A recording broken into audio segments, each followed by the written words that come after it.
Shalom jemaat yang terkasih, selamat pagi buat kita semua dimanapun kita berada di Klasis Jakarta, Kalimantan ini. Memulai sapaan teduh di hari ini, mari kita bersatu dalam doa. Kita berdoa. Bapa di dalam surga, Bapa yang maha kasih dan senantiasa menemani hari-hari anak-anak-Mu. Kami mengucap syukur di pagi hari ini Bapa, kalau kami boleh bersama-sama bersekutu melalui tayangan sapaan teduh pagi ini. Ya Bapa, sebentar kami akan membaca sedikit dari firman-Mu. Biarlah firman-Mu ini boleh menjadi pegangan bagi kehidupan kami. Roh Kuduslah yang mengajari kami, menerangi hati dan juga pikiran kami. Dalam nama Yesus kami berdoa. Amin. Matius pasal 7 ayat ke-15 yang menjadi renungan kita di pagi hari ini. Matius 7 ayat 15. Waspadalah terhadap nabi-nabi palsu yang datang kepadamu dengan menyamar seperti domba, tetapi sesungguhnya mereka adalah serigala yang buas. Bapak, Ibu, Saudara, jemaat Tuhan yang terkasih, renungan firman Tuhan satu ayat saja pada pagi hari ini yang mengajarkan, mengingatkan kita agar tetap waspada. Di masa sekarang ini kita bebas mengakses banyak sekali video, entah itu dari sosial media Facebook atau YouTube atau Instagram. Banyak sekali video yang beredar yang bisa kita akses. Satu sisi puji Tuhan, karena kita bisa dikenyangkan dengan firman Tuhan. Kalau biasa kita hari Minggu mengikuti satu ibadah, mendengarkan satu khotbah, satu renungan. Sekarang ini kita bisa ikut beberapa ibadah kalau kita mau. Walaupun kami pendeta-pendeta selalu menyuarakan supaya diutamakan ikut di gereja kita sendiri, ikut di runggun kita sendiri. Tapi kami tetap tidak bisa membatasi jemaat mengakses. Selama ada, selama bisa, kita semua bisa memilih channel YouTube manapun, pengkhotbah manapun, gereja manapun yang kita rasa menjadi favorit. Tapi ternyata jemaat yang terkasih, itu semua harus tetap kita waspadai. Mari kita menyimak dengan baik apakah teologianya Alkitabiah, apakah pengajarannya sejalan dengan dogma gereja kita, apakah memang benar itu firman Tuhan, atau jangan-jangan hanya motivasi-motivasi kosong. Karena itu jemaat Tuhan perlu tahu dasarnya. Sesehari kita perlu terus membaca, mempelajari Alkitab, dan terlebih menghidupinya, melakukannya dalam kehidupan sehari-hari. Sehingga pengetahuan kita tentang firman Tuhan yang sudah kita pegang itu bisa menjadi filter yang menyaring apapun yang kita dengar, sehingga menjadi jemaat yang kritis. Tentu dengan begitu kita bisa membedakan ajaran yang benar dan ajaran yang menyimpang. Jemaat yang terkasih, ini semua sejalan dengan perpulungan jabu-jabu minggu ini tentang kedewasaan iman. Apa ukuran kedewasaan iman seseorang? Maka jangan kita terlena dengan pengetahuan seseorang tentang ayat Alkitab.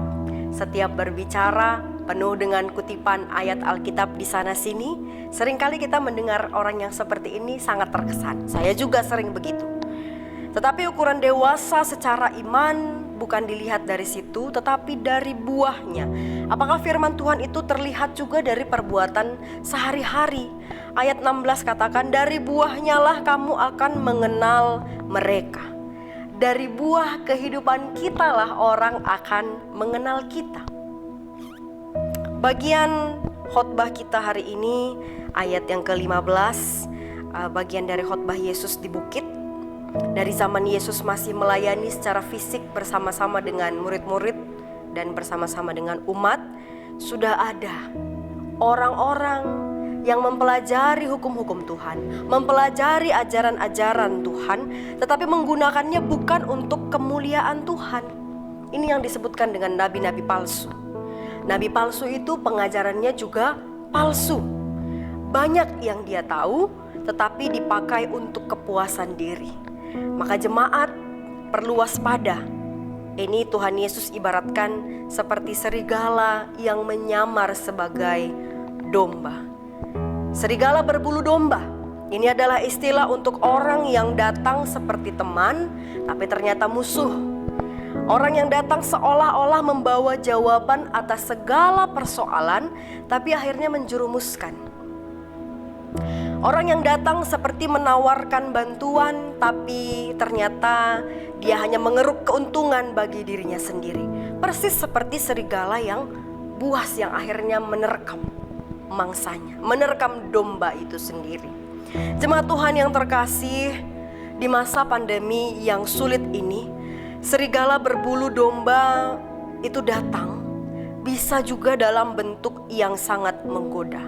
Mungkin dalam bentuk bantuan tetapi disalahgunakan. Mungkin dalam bentuk tawaran pinjaman tanpa syarat, mudah cair. Atau kita tahu istilahnya pinjaman online. Tapi ternyata ini di kemudian hari mengikat kehidupan kita dan menyesakkan bagi kita. Benar bahwa saat ekonomi goyah, kita semua mencari cara untuk bertahan hidup. Kita semua berdoa memohon kepada Tuhan. Maka janganlah saat ekonomi goyah, agar usaha Bapak Ibu Saudara tetap laris, ada yang menawarkan penglaris kita pun tertarik. Tidak. Saat misalnya sekarang ini virus mengancam imun tubuh kita, ada jimat yang dipakai untuk menangkal virus, lalu kita tertarik. Seolah-olah ini solusi, padahal datangnya bukan dari Tuhan. Maka kewaspadaan anak-anak Tuhan adalah dalam hal ini juga. Waspadalah supaya kita tidak mudah tergoda tawaran-tawaran mudah, solusi-solusi instan.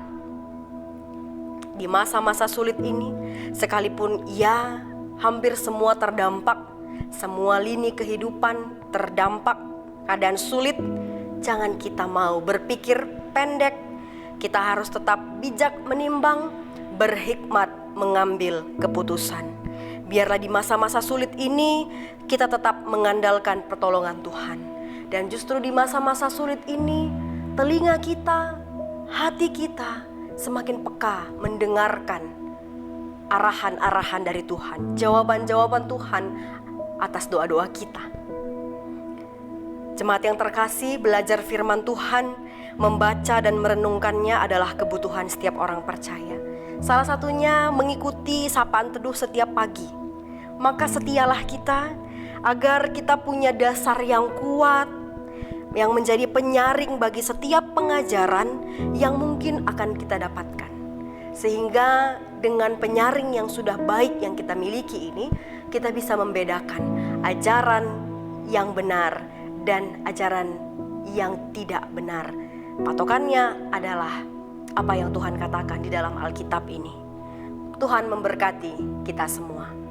Mari kita bersatu di dalam doa. Kami bersyukur, berterima kasih ya Tuhan, kalau di pagi hari ini kami boleh menerima sapaan teduh firman Tuhan yang mengingatkan kami untuk boleh waspada. Terus waspada melihat yang terjadi dalam kehidupan kami. Jangan sampai apapun itu membuat kami jauh dari Tuhan, tetapi boleh mendekatkan kami dengan Engkau, menguatkan iman kami terhadap Engkau ya Tuhan. Tuhan, kami berdoa pada hari ini untuk GBKP Runggun Cililitan. Mari Tuhan, Engkau terus memberikan hikmat kepada pendeta kami, pertua diaken kami, dan semua pengurus-pengurus di Runggun GBKP Cililitan beserta keluarga mereka. Tuhanlah yang menolong agar dalam melakukan pelayanan secara online atau mungkin dalam persiapan untuk menuju new normal ibadah tatap muka kembali, Kami tahu persiapan ini bukan persiapan yang mudah, tetapi Tuhan, biarlah hikmat daripada Tuhan saja yang terus menyertai setiap pertemuan, sehingga keputusan yang akan diambil pun nantinya itu yang terbaik dan yang berkenan bagi Tuhan.